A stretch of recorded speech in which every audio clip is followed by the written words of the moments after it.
Bonjour, je suis le docteur Marc Chemla du centre Vision Laser Paris-Ouest à la Garenne-Colombe et dans cette vidéo, nous allons parler des lasers pour les yeux. Alors, première catégorie de lasers, de famille de lasers, nous avons les lasers qui sont utilisés en chirurgie réfractive.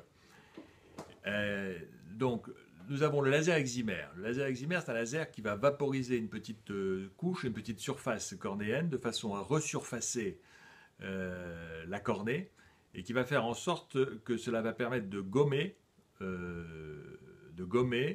le défaut visuel, qu'il s'agisse de myopie, d'hypermétropie, d'astigmatisme ou même de presbytie.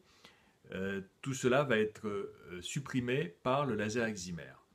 Deuxième laser que nous utilisons en chirurgie réfractive, la chirurgie réfractive c'est la chirurgie des défauts visuels et non des maladies et non des pathologies. Donc la chirurgie réfractive, c'est la correction des défauts visuels qui permettent d'enlever les lunettes et les lentilles.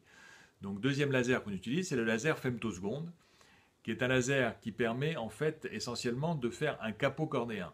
Le laser femtoseconde ne va pas traiter, dans la plupart des cas, ne va pas traiter lui-même le défaut visuel, mais il va faire une découpe d'un capot cornéen, une espèce de petit couvercle de capot que l'on va ensuite soulever pour appliquer le laser excimer à l'intérieur de l'œil. Alors deuxième famille de lasers, les lasers qu'on utilise pour la rétine, essentiellement du laser à l'argon. Donc ça existe depuis encore plus longtemps que la chirurgie réfractive. Ce n'est pas de la chirurgie de confort, ça ne vise pas à enlever les lunettes. Ce sont des gens qui, par exemple, à qui l'on trouve des petites lésions dégénératives, des petits trous périphériques de la rétine, qui sont potentiellement dangereux et qui risquent de se transformer en déchirure ou en décollement de rétine.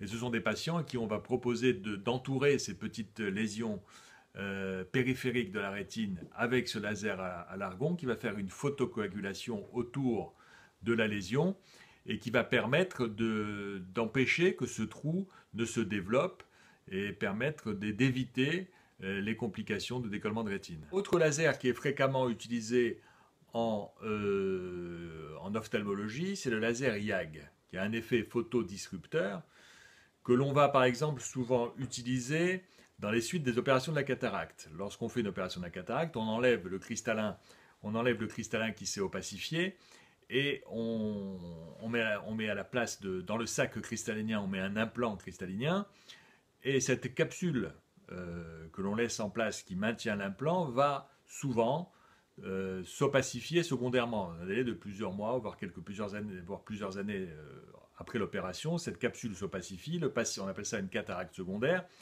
mais c'est beaucoup moins compliqué qu'une cataracte primaire. Cette cataracte secondaire va bénéficier d'un traitement au laser YAG avec quelques impacts, une séance qui va durer moins de 5 minutes, que l'on fait en ambulatoire. On va ouvrir cette capsule opacifiée et permettre au patient de retrouver la vision qu'il avait récupérée après l'opération. Autre utilisation de ce laser YAG, on l'utilise aussi lorsque l'on veut créer une iridotomie périphérique pour certains patients qui ont potentiellement l'angle iridocornéen qui est étroit et qui risque de se fermer, déclenchant un glaucome aigu. On fait quelques impacts, avec quelques impacts de ce laser YAG, on réalise une iridotomie qui fait que cet angle ne peut plus se fermer. Enfin, dernier laser que nous utilisons en ophtalmologie au centre Vision Laser Paris-Ouest, le laser SLT. C'est un laser qu'on utilise dans le traitement du glaucome à angle ouvert. C'est une séance qui dure quelques minutes, moins de 5 minutes, qui est dénuée de toute dangerosité ou d'effets secondaires, et qui permet de faire des micro-ouvertures microscopiques dans le trabéculum et de favoriser la circulation du liquide intraoculaire qui va faire que la tension oculaire va baisser. Alors on peut l'utiliser soit en complément d'un traitement par goutte contre le glaucome, dans le cas où le traitement par goutte devient insuffisant. On peut même l'utiliser en première intention chez des patients qui ne peuvent pas être traités par collyre.